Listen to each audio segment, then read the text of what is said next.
जय जगन्नाथ पे तुमने मो यूट्यूब चैनल लिपो क्लासेस को स्वागत। आज वीडियो पे देखिए मेजर 3 पॉलिटिकल साइंस जैक आम 2020 अनुसार लागू होता है।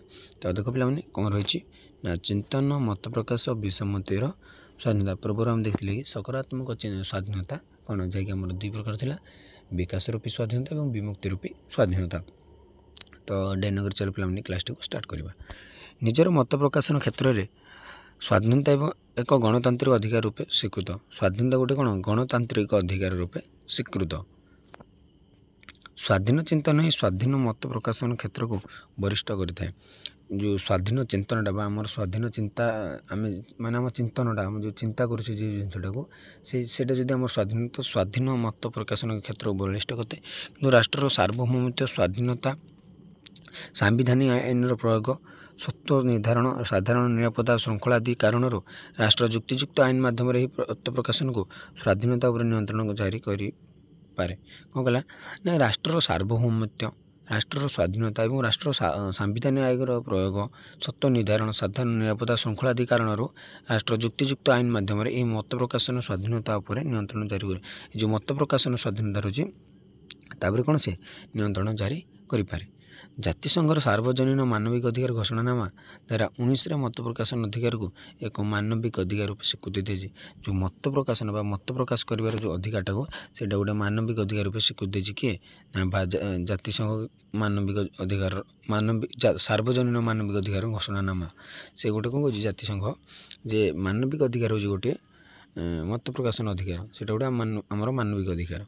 यह अधिकार तथ्य मागिबा ग्रहण करने उपयोग कर अधिकार सह संयोजित होता है। जो जातिसंघ जो आमर कौन डिक्लेयर कर घोषणा कर मत प्रकाशन अधिकारटा गोटे आमर मानविक अधिकार तो ताहा तथ्य मागिबा ग्रहण करने उपयोग कर अधिकार सहित संयोजित होता है। जो आमर मत प्रकाशन अधिकारटा तो देखिए तार पे चिंतन और मत प्रकाश स्वाधीनता ख्रीष्टपूर्व 5म और 6ठ शताब्दीर अथेनेय गणतांत्रिक परंपरा प्रथम विकसित होता। जो चिंतन और मत प्रकाशन स्वाधीनता केबे स्टार्ट होता विकसित होता ख्रीष्टपूर्व 5म और 6ठ शताब्दीर अथेनेय गणतांत्रिक परंपरा। बहुत इंपोर्टाट क्वेश्चन क्यों गणतांत्रिक परंपरा ना अथेनीय रोमान साधारणतंत्र मत प्रकाशन स्वाधीनता सह धार्मिक स्वाधीनता को संपृक्त कर कही रम्य रोमान साधारणतंत्र मत प्रकाशन स्वाधीनता से धार्मिक स्वाधीनता को संपृक्त कर जो रोमान साधारणतंत्र अच्छी से रोमान साधारणतंत्र मत प्रकाश स्वाधीनता सह कौन धार्मिक स्वाधीनता को संपृक्त कर 1689 इंग्लैंडर बिल ऑफ राइट्स द्वारा संसद में मत प्रकाश स्वाधीनता को स्वीकृति दी जाता। 1799 फरासी विप्लव समय व्यक्ति और नागरिकर अधिकार संपर्कित घोषणानामा मत प्रकाश स्वाधीनता को अपरिहार्य अधिकार मान्यता दिया माने दुईटा जगह 1699 बिल ऑफ पास राइट्स द्वारा इंग्लैंडर और 1799 फरासी विप्लव समय व्यक्ति और नागरिकतार अधिकार सहित संपर्कित आम मत प्रकाशन अधिकार को अपरिहार्य अधिकार मान्यता दि जाता।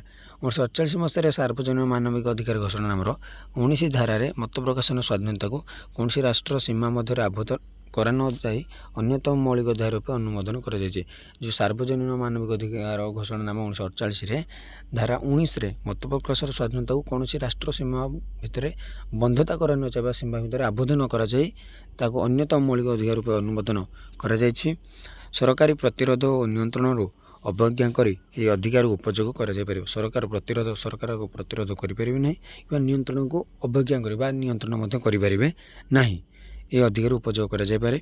मानविक अधिकार संपर्कित यूरोपीय सम्मेलन धारा 10 अमेरिका सम्मेलन घोषणा नाम धारा 13 और आफ्रिका टाचर बा धारा 9 ये अधिकार को स्पष्ट भाव सूचित कर कौन कौन ना मानविक अधिकार यूरोपीय संविधान धारा के ना धारा 10 एवं अमेरिका सम्मेलन धारा 13 आउ आफ्रिका चार्टर बासन धारा 9 ये अधिकार को स्पष्ट भाव सूचित कर अधिकार ना मत प्रकाश कर अधिकार को। तो देख पे कौन कहे मत प्रकाशन स्वाधीनता संवाद संस्थार कार्यधारा और भूमिका सह संयोजित अटे। क्यों संस्थार ना संवाद संस्थार कार्यधारा और भूमिका सहित संयोजित अटे किए ना मत प्रकाशन स्वाधीनता। किंतु वर्तमान संवादपत्र गुड़ एक व्यावसायिक संस्था हो जाए स्वाधीनतार अपव्यवहार कर किंतु एबे सेटा गोटे बिजनेस गोटे ବ୍ୟବସାୟିକ ସଂସ୍ଥା ଯାଇଛି ତ ସେଥିପାଇଁ ସେମାନଙ୍କ ସ୍ୱାଧୀନତାର ଅପବ୍ୟବହାର କରାଯାଉଛି, ତା'ର ସଠିକ୍ ବ୍ୟବହାର କରାଯାଇପାରୁ ନାହିଁ। ଲିଚେନବର୍ଗଙ୍କ ମତରେ ସମ୍ବାଦ ସଂସ୍ଥାର ସ୍ୱାଧୀନତା ସମ୍ପାଦକୀୟ ଅଧିକାର ସହ ସମ୍ବନ୍ଧିତ ହୋଇ ଅର୍ଥ ନାହିଁ ତ ସ୍ୱଚ୍ଛ ଉତ୍ତୋଳନର ସୁଯୋଗ ନାହିଁ। ତ ଏର ସ୍ଲୋଗାନକୁ କାର୍ଯ୍ୟକାରୀ କରିବା ଫଳରେ ମତ ପ୍ରକାଶନ ଅଧିକାରକୁ ଗୁରୁତ୍ୱ ହ୍ରାସ ପଡ଼ୁଛି। ନୋ ମନି ନୋ ଭଏସ୍, ଏଇ ଯେଉଁ ସ୍ଲୋଗାନଟା ରହିଛି ତ ସେଥିପାଇଁ ଆମର ମତ ପ୍ରକାଶନ ଅଧିକାରର ଗୁରୁତ୍ୱଟା କ'ଣ ହେଉଛି ହ୍ରାସ ପାଉଛି। ସେତେବେଳେ ଏମିତି ନଥିଲା, ମାନେ ଯେଉଁ ଆମର ଖବରକାଗଜ କରୁଥିଲେ ସେମାନେ ମାନେ ବିଜନେସ୍ ନଥିଲା, ସେଇଟା ଗୋଟେ ମତ ପ୍ରକାଶର ଗୋଟେ ସ୍ୱାଧୀନତା ଥିଲା।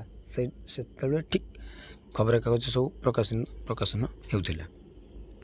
ତ ଦେଖ, ସ୍ଥିରତା ଓ ପରିବର୍ତ୍ତନ ମଧ୍ୟରେ ସନ୍ତୁଳନ ରଖିବା ପାଇଁ ତଥା ବିପ୍ଳବକୁ ପ୍ରତିରୋଧ କରି ପ୍ରଶାସନକୁ ଲୋକାଭିମୁଖୀ କରିବା କ୍ଷେତ୍ରରେ ମତ ପ୍ରକାଶନର ଅଧିକାର ଏକ ମୁଖ୍ୟ କାରକ ତଥା ନିରାପତ୍ତା ରକ୍ଷାକାରୀ ବ୍ୟବସ୍ଥା ରୂପେ କାର୍ଯ୍ୟ କରିଥାଏ। କ'ଣ କଲା ନା, ସ୍ଥିରତା ଓ ପରିବର୍ତ୍ତନ ମଧ୍ୟରେ ସନ୍ତୁଳନ ରକ୍ଷା କରି, ସ୍ଥିରତା ଯେଉଁ ପରିବର୍ତ୍ତନ ହେଉଛି ତା ମଧ୍ୟରେ ସେ ସନ୍ତୁଳନ ରକ୍ଷା କରି ବା ସେ ସ୍ଥିତିଟାକୁ ରକ୍ଷା କରି ତଥା ବିପ୍ଳବକୁ ପ୍ରତିରୋଧ କରି, ସେ ଯେଉଁ ବିପ୍ଳବ ହେଉଛି ତାକୁ ପ୍ରତିରୋଧ କରି ପ୍ରଶାସନକୁ ଲୋକାଭିମୁଖୀ, ମାନେ ଯେଉଁ ଆମର ପ୍ରଶାସନ ରହିଛି ତାକୁ ଲୋକମାନଙ୍କର ଆଗକୁ ଆଣିବା ପାଇଁ ସେ କ୍ଷେତ୍ରରେ ମତ ପ୍ରକାଶନର ଅଧିକାର ଏକ ମୁଖ୍ୟ କାରକ ତଥା ନିରାପତ୍ତା ରକ୍ଷାକାରୀ ବ୍ୟବସ୍ଥା ରୂପେ କାର୍ଯ୍ୟ କରିଥାଏ। ମେକରଜନଙ୍କ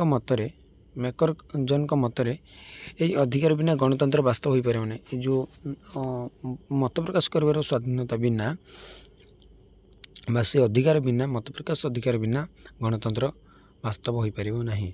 ନିର୍ବାଚନ ମତ ସଂକୁଚିତ ଓ ପ୍ରଭାବିତ କରିବା ଉଚିତ ନୁହେଁ। ମତ ପ୍ରକାଶନ ସ୍ୱାଧୀନତା ମାଧ୍ୟମରେ ବ୍ୟକ୍ତି ସାମାଜିକ ସମ୍ପର୍କ ଗଢ଼ିପାରେ ଓ ଅନ୍ତଃସମ୍ପର୍କ ବରିଷ୍ଠ ମଧ୍ୟ କରିପାରେ ବୋଲି ରିଚାର୍ଡ ମୁନ୍ ମତ ଦିଅନ୍ତି। ରିଚାର୍ଡ ମୁନ୍ କ'ଣ ମତ ଦିଅନ୍ତି ନା, ମତ ପ୍ରକାଶର ସ୍ୱାଧୀନତାଟା ସେଇ ସ୍ୱାଧୀନତା ମାଧ୍ୟମରେ ବ୍ୟକ୍ତି ସାମାଜିକ ସମ୍ପର୍କ ଗଢ଼ିପାରେ, ଗୋଟେ ବ୍ୟକ୍ତି ସମାଜରେ ଗୋଟେ ସାମାଜିକ ସମ୍ପର୍କ ଗଢ଼ିପାରେ ଏବଂ ଅନ୍ତଃ ସମ୍ପର୍କ ମଧ୍ୟ ବରିଷ୍ଠ କରେ। କିନ୍ତୁ ଆଉ ତା ଭିତରେ ଯେଉଁ ସମ୍ପର୍କ ରହିଛି ତାକୁ ମଧ୍ୟ ସେ କ'ଣ ଆଗକୁ ବଳିଷ୍ଠ କରିପାରେ ବୋଲି ରିଚାର୍ଡ ମୁନ୍ ମତ ଦିଅନ୍ତି। ମତ ପ୍ରକାଶନ ସ୍ୱାଧୀନତା ଅନ୍ୟାନ୍ୟ ଅଧିକାର ମୂଲ୍ୟବୋଧର ବିରୋଧୀ ହେଲେ ରାଷ୍ଟ୍ର ଏହା ଉପରେ ଆଇନଗତ ନିୟନ୍ତ୍ରଣ ଜାରି କରିପାରେ, ହେଲେ କ୍ଷତି ନ କରିବା ଲକ୍ଷ୍ୟରେ ଏହି ସ୍ୱାଧୀନତା ଉପରେ ନିୟନ୍ତ୍ରଣ ଜାରି କରାଯାଇପାରେ ବୋଲି ମିଲ୍ ମତ ପ୍ରଦାନ କରିଛନ୍ତି। କିଏ ମିଲ୍ କ'ଣ ମତ ପ୍ରଦାନ କଲେ ନା, କ୍ଷତି ନ କରିବା ଲକ୍ଷ୍ୟରେ ଏହି ସ୍ୱାଧୀନତା ଉପରେ ନିୟନ୍ତ୍ରଣ ଜାରି କରାଯାଇପାରେ। ଆଉ ଦେଖ ପିଲାମାନେ, ମାନବ ଜାତିର ଇତିହାସ ତଥାପୃତ ମତଭେଦ, ଭିନ୍ନମତ ଓ ବିସమ్మତି ସମୂହର ଇତିହାସ ବୋଲି ବିବେଚିତ ହୋଇଥାଏ। ମାନବ ଜାତିର ଯେଉଁ ଇତିହାସଟା ରହିଛି ତା ତଥ୍ୟପୃତ ମତଭେଦ, ଭିନ୍ନମତ ବା ବିସమ్మତି ସମୂହର ଇତିହାସ ବୋଲି ବିବେଚିତ ହୋଇଥାଏ। ଗଣତନ୍ତ୍ରରେ ମତ ପ୍ରକାଶନ ଅଧିକାର ସହ ବିରୋଧୀ ମତ ବା ମତଭେଦ ବା ସଂଖ୍ୟାଲଘୁ ମତକୁ ପ୍ରକାଶ କରିବାର ଅଧିକାର ଏକତ୍ର ସନ୍ନିବେଶିତ ହୋଇଥାଏ। ଏଠି ପିଲାମାନେ ସେମିତି କିଛି ନାହିଁ। ଦେଖ, ମୁଁ କହିଦେଉଛି, ମତଭେଦର ଅଧିକାର ଏହି ସମ୍ପର୍କୀୟ କର୍ତ୍ତବ୍ୟକୁ ମଧ୍ୟ ସୂଚିତ କରିଥାଏ। ମତଭେଦର ଯେଉଁ ଅଧିକାରଟା ରହିଛି ଏହି ସମ୍ପର୍କୀୟ କର୍ତ୍ତବ୍ୟକୁ ମଧ୍ୟ ସୂଚିତ କରିଥାଏ। ସମ୍ପର୍କୀୟ ଯେଉଁ ଆମର ଏଠି ରହିଲା ମତ ପ୍ରକାଶନ ଅଧିକାର, ବିରୋଧୀ ମତ ବା ମତଭେଦ, ଏଗୁଡ଼ିକର ଅଧିକାରକୁ ସେ ସୂଚିତ କରିଥାଏ। ଭାରତର ଉଚ୍ଚତମ ନ୍ୟାୟାଳୟ ମତ ପ୍ରକାଶନ ଅଧିକାରକୁ ଏକ ମୌଳିକ ଅଧିକାରର ମାନ୍ୟତା ଦେଇଛନ୍ତି। ଆମର ଯେଉଁ ସୁପ୍ରିମକୋର୍ଟ ଏଇ ଯେଉଁ ଆମର ମତ ପ୍ରକାଶନ ଅଧିକାର ଗୋଟେ ମୌଳିକ ଅଧିକାର ବୋଲି ମାନ୍ୟତା ଦେଇଛନ୍ତି। ଭାରତ ସମ୍ବିଧାନ ଅନ୍ତର୍ଗତ 19 ଉପଧାରା 1 ଧାରାର ବ୍ୟବସ୍ଥା ଅନୁଯାୟୀ ଏହି ଅଧିକାର ଉପରେ ନିୟନ୍ତ୍ରଣ ଅତ୍ୟନ୍ତ ନିମ୍ନ ହେବା ଆବଶ୍ୟକ ଏବଂ 19 ଉପଧାରା 2ରେ ଏହି ନିୟନ୍ତ୍ରଣ ଅଙ୍କୁଶକୁ ଯୁକ୍ତିଯୁକ୍ତ କରିବା ସପକ୍ଷରେ ନୀତି ସୂଚିତ କରିଥାଏ। ଏଟାକୁ ନିୟନ୍ତ୍ରଣ କରାଯିବ ଆଉ ଏଇ ଧାରାରେ ଏଟାକୁ କ'ଣ ନିୟନ୍ତ୍ରଣ ଅତ୍ୟନ୍ତ ନ୍ୟୁନ ହେବ ବୋଲି କହିଛନ୍ତି। ନ୍ୟୁନ ହେବା ଆବଶ୍ୟକ ଅଙ୍କୁଶ ଯୁକ୍ତିଯୁକ୍ତ କରାଯିବ। ଏଠି ଯୁକ୍ତିଯୁକ୍ତ, ଏଠି କ'ଣ ନ୍ୟୁନ ହେବା ଆବଶ୍ୟକ ବୋଲି ଆମ ମାନେ ଧାରାରେ ରହିଛି। ବର୍ତ୍ତମାନର ଜଗତୀକରଣ ପର୍ଯ୍ୟାୟରେ ସଭ୍ୟ ବା ନାଗରିକ ସମାଜଗୁଡ଼ିକ ବିରୋଧୀ ମତର ସୃଷ୍ଟି ଓ ସଞ୍ଚଳନରେ ଗୁରୁତ୍ୱପୂର୍ଣ୍ଣ ଭୂମିକା ଗ୍ରହଣ କରୁଛନ୍ତି। କ'ଣ କହିଲା ନା, ବର୍ତ୍ତମାନ ଯେଉଁ ବର୍ତ୍ତମାନ ଜଗତୀକରଣ ପର୍ଯ୍ୟାୟରେ ଯେଉଁ ବା ସଭ୍ୟ ନାଗରିକ ସମାଜଗୁଡ଼ିକ ବିରୋଧୀ ମତର ସୃଷ୍ଟି ଏବଂ ସଞ୍ଚଳନରେ ଗୁରୁତ୍ୱପୂର୍ଣ୍ଣ ଭୂମିକା ଗ୍ରହଣ କରୁଛନ୍ତି। ଗଣତନ୍ତ୍ରରେ ପ୍ରତ୍ୟେକ ବ୍ୟକ୍ତିର ପ୍ରତ୍ୟେକ ଘଟଣାକୁ ବିଚାର କରିବା ଓ ନିଜର ମତ ଦେବାର ସ୍ୱାଧୀନତା ଥିବାରୁ ମତଭେଦ ଏକ ସ୍ୱତଃ କାର୍ଯ୍ୟ ଅଧିକାର ଓ କର୍ତ୍ତବ୍ୟ ରୂପ ନେଇଥାଏ। ଗଣତନ୍ତ୍ର କ'ଣ ନା ପିଲାମାନେ, ପ୍ରତ୍ୟେକ ବ୍ୟକ୍ତିର ପ୍ରତ୍ୟେକ ଘଟଣାକୁ ବିଚାର କରିବା ଏବଂ ନିଜର ମତ ଦେବାର ସ୍ୱାଧୀନତା ଥିବାରୁ ମତଭେଦ ଏକ ସ୍ୱତଃ କାର୍ଯ୍ୟ ଅଧିକାର କର୍ତ୍ତବ୍ୟର ଗୋଟେ ରୂପ ନେଇଥାଏ। ଭୋଲ୍ଟାୟରଙ୍କ ଆତ୍ମଜୀବନୀ ଲେଖିକା ବେଷ୍ଟିସେଲଙ୍କ ଗୋଟିଏ ଉକ୍ତି ଏ କ୍ଷେତ୍ରରେ ପ୍ରଣିଧାନ ଯୋଗ୍ୟ।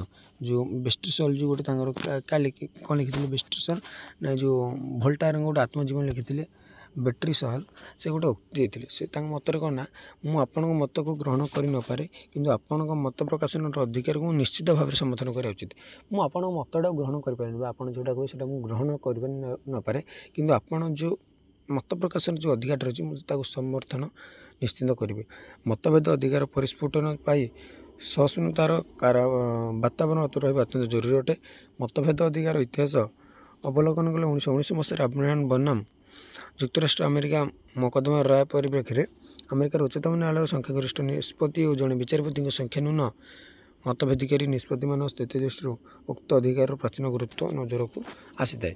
କ'ଣ କହିଲେ ନା, ମତଭେଦ ଅଧିକାର ଇତିହାସ ଅବଲୋକନ କଲେ ଯେଉଁ 1919 ମସିହାରେ ଆବ୍ରାହାମ ବନାମ ଯୁକ୍ତରାଷ୍ଟ୍ର ଆମେରିକା ମକଦ୍ଦମା ଯେଉଁ ଯୁକ୍ତରାଷ୍ଟ୍ର ଆମେରିକା ଗୋଟେ ମକଦ୍ଦମା ହେଇଥିଲା ତା ରାୟ ପରିପ୍ରେକ୍ଷୀରେ ଆମେରିକାର ଉଚ୍ଚତମ ନ୍ୟାୟାଳୟ ସଂଖ୍ୟାଗରିଷ୍ଠ ନିଷ୍ପତ୍ତି ଜଣେ ବିଚାରପତିଙ୍କ ସଂଖ୍ୟା ନ୍ୟୁନ ମତଭେଦିକାରୀ ନିଷ୍ପତ୍ତି ସ୍ଥିତି ଦୃଷ୍ଟିରୁ ଉକ୍ତ ଅଧିକାରର ପ୍ରାଚୀନ ଗୁରୁତ୍ୱ ନଜରକୁ ଆସିଥାଏ। ତ ପିଲାମାନେ ମୁଁ ଆଜି ପାଇଁ କ୍ଲାସ୍ଟି ଗୋଟେ ରହୁଛି। ପରବର୍ତ୍ତୀ କ୍ଲାସ୍ ଦେଖିବା ଚିନ୍ତନ ଓ ଅଭିବ୍ୟକ୍ତି ସ୍ୱାଧୀନତା ଉପରେ କଟକଣା କ'ଣ କ'ଣ ରହିଛି। ତ ରହୁଛି। ଜୟ ଜଗନ୍ନାଥ।